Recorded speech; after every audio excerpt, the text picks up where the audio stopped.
கவலை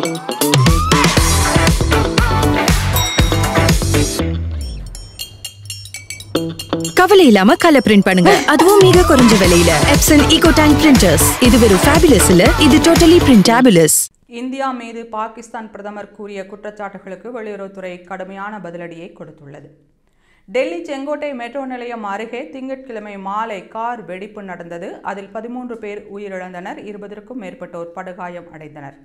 இந்நிலையில் செவ்வாய்க்கிழமை காலை பாகிஸ்தான் தலைநகர் இஸ்லாமாபாத்தில் செயல்பட்டு வரும் நீதிமன்ற வளாகம் அருகே கார் வெடிப்பு நடந்தது. அந்த வெடிப்பில் 12 பேர் உயிரிழந்தனர். இந்நிலையில் அசோசியேட்டட் பிரஸ் ஆஃப் பாகிஸ்தான் செய்தி நிறுவனத்திற்கு ஷெபாஸ் ஷெரீப் பேட்டியளித்தார்.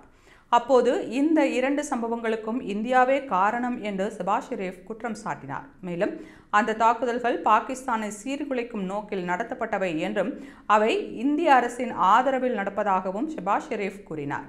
இந்நிலையில் பாகிஸ்தான் பிரதமரின் குற்றச்சாட்டிற்கு இந்திய வெளியுறவு அமைச்சகம் மறுப்பு தெரிவித்துள்ளது.